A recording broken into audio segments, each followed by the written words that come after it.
Sérgio, quando a gente olha para a curva, né, as curvas ainda estão abertas, mas a gente olha que as pontas elas estão contraindo. Existe ali uma descompreensão, né, quando a gente fala aqui em termo técnico. O que de fato o mercado está precificando? Bom, eu acho que a gente tem que olhar num contexto maior, né? A gente veio de um processo de fim de ano onde você tinha uma somatória, né? Primeiro, o problema local, que vem desde aquela desastrosa comunicação do governo sobre os cortes, ou supostos cortes, que acabou pegando de forma bem acentuada tanto a curva de juros como o dólar.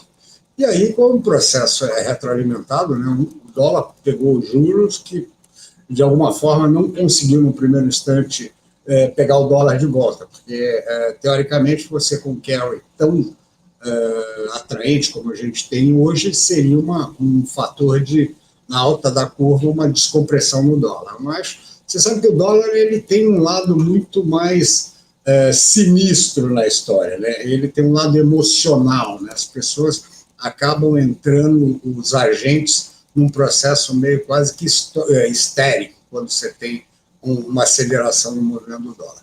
Paralelamente a isso, a gente tinha uma eleição lá nos Estados Unidos, onde havia um discurso muito agressivo do novo presidente, inclusive se usou o termo de Trump Trade, que seria uma antecipação de posições mais conservadoras em virtude de uma atuação mais agressiva dele em cima de tarifas que poderiam bater na inflação e que, eventualmente, num segundo momento, poderiam pegar tanto no nível de atividade como na taxa de juros. Ou seja, existia um ambiente muito hostil no primeiro instante, no final do ano. Com isso, as curvas lá fora, os juros voltaram a subir, aqui bateu nossa curva e, de alguma forma, a curva ficou muito inclinada, né? Então, ou seja, tinha aquele processo de medo com o fiscal, medo de inflação ainda sem controle, medo de uma pressão das taxas de juros internacionais, ou seja, era uma conjugação de planetas a pior possível, né? A partir da virada do ano, a gente tem um efeito contrário, né? Primeiro, tem um lado que isso é uma discussão que rola muito, né? Por que o dólar veio? Né? Aquela história, no fundo, é discutir tostines, se vende mais que é fresquinho, ou fresquinho não vende mais. O que acontece é o seguinte, todo movimento direcional à base de estresse, ele overshoota sempre, sempre, sempre. Você sempre tem um excesso no movimento, que é para cima, que é para baixo. Isso é fato, é só analisar. Então, o que acontece? A gente chegou no final do ano no pior dos mundos.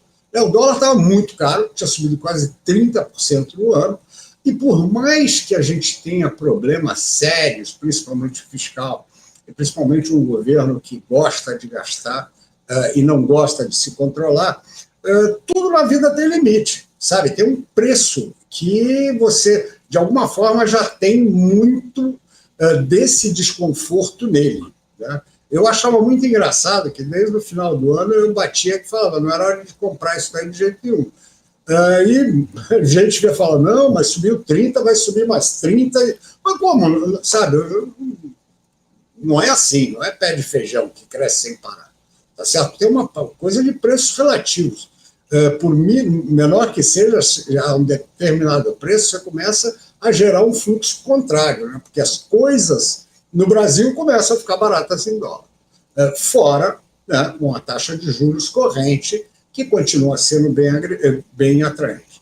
Então, o que acontece? A gente tinha um excesso de preço no dólar, você tinha um excesso de preço nos preços americanos, né, o Trump Trade, que começa a ser desmontado, e com isso, então, você tem já a conjugação benigna, né? Você vê o dólar começa a cair, as taxas lá fora começam a voltar, o próprio dólar, que estava muito forte, começa a ceder, né? Então você tem o dólar frente às moedas, ele começa a ceder, e aqui a gente vai junto, e principalmente porque a gente era a pior moeda do mundo no ano passado, tá certo?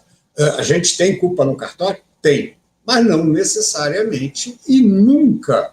Essa ideia de que a moeda vai se retroalimentando ad eterno, isso é uma bobagem gigantesca, né? A moeda ela vai ajustar, você tem uma paridade de preços relativa, né? Então, agora, uma das coisas que ajuda a provar bem que essa descompressão ela junta o interno e o externo é o CDS, né? que é o nossa a percepção de risco lá fora, né?